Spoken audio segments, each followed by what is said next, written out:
Welcome back to part 2 of this Warhammer battle report with Orks versus Grey Knights.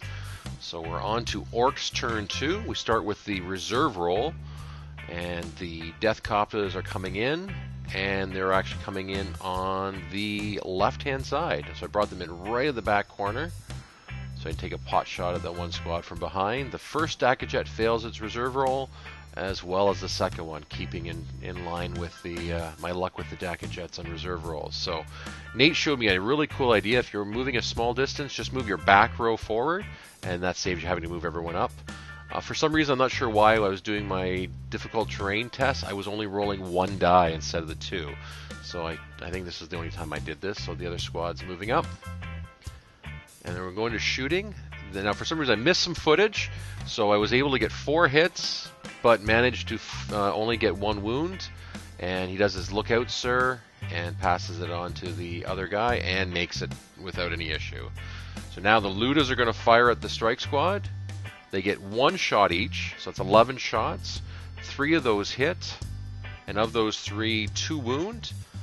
He makes 2 of the 3 saves, so there's 1 strike squad guy gone.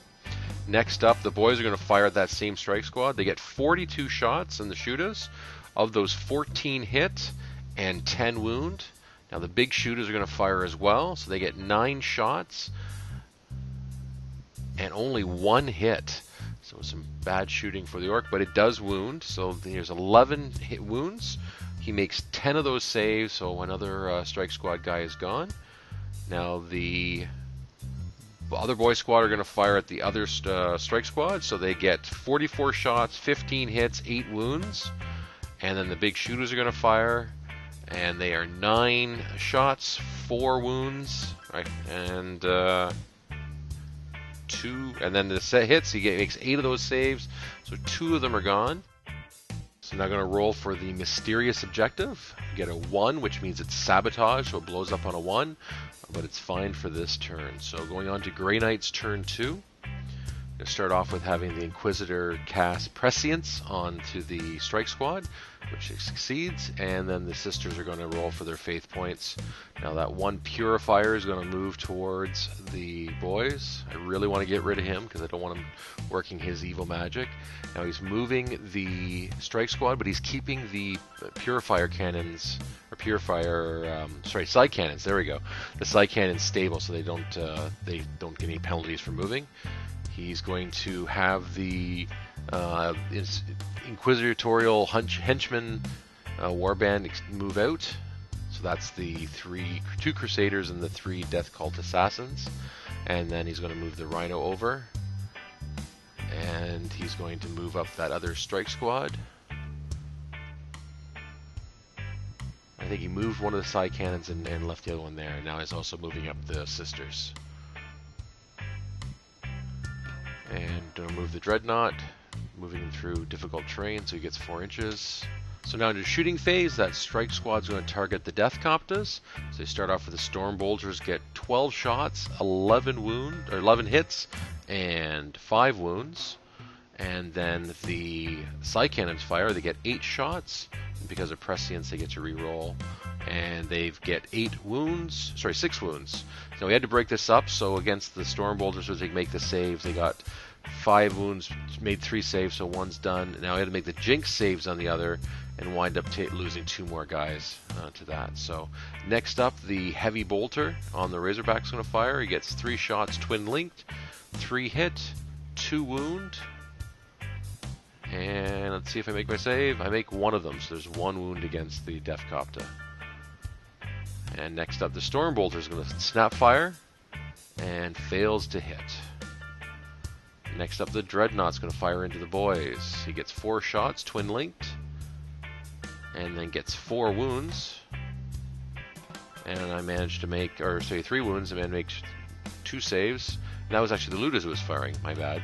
The Storm Bolters from the Sisters of Battles fire. They get 18 shots, 13 hits, and 6 wounds. And I make none of my saves. I think we missed. One of them went away because there was no cover. And I failed the save where the one was getting the 5+ we were giving it for being in dangerous range. The next one's gone because it didn't have any cover at all. And then we did the cover save on the remaining 3, which I lost those as well. So no saves out of that volley from the Sisters of Battle. Next up, the second strike squad is going to fire against the Ludas, and they get 12 shots, 10 hits, 7 wounds. And then the side cannons will fire. They get 6 shots, only 3 hits, and 3 wounds. And I make, out of the 9 wounds, I make 5 saves, but 4 of them go.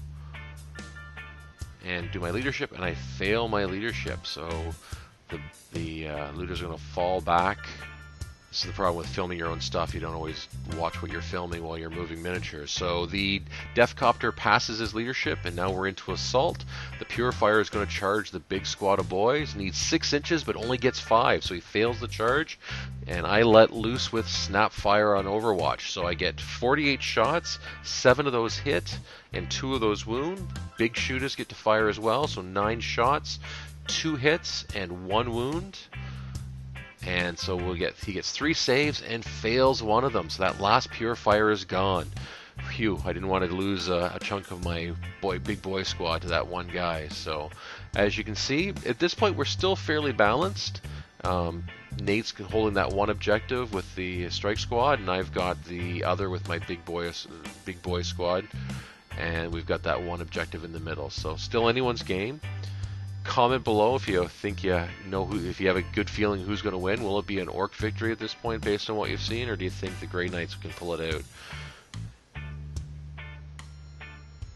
And as always, if you want to see part 3, just click, hey, there it is. Click on the link, and that'll take you to the 3rd part of the series. And we've, as always, I always ask if you have any comments, suggestions, rule corrections, etc. Throw them in the comment section below. That is what we use to gather information for the Rules You Got Wrong video, which typically falls about a week after this, after these things go live. And if you want to watch any of the other videos, the links are just there to the side. And hey, follow us on Twitter and follow us on our blog. And once again, thank you for watching, and we'll see you in part 3.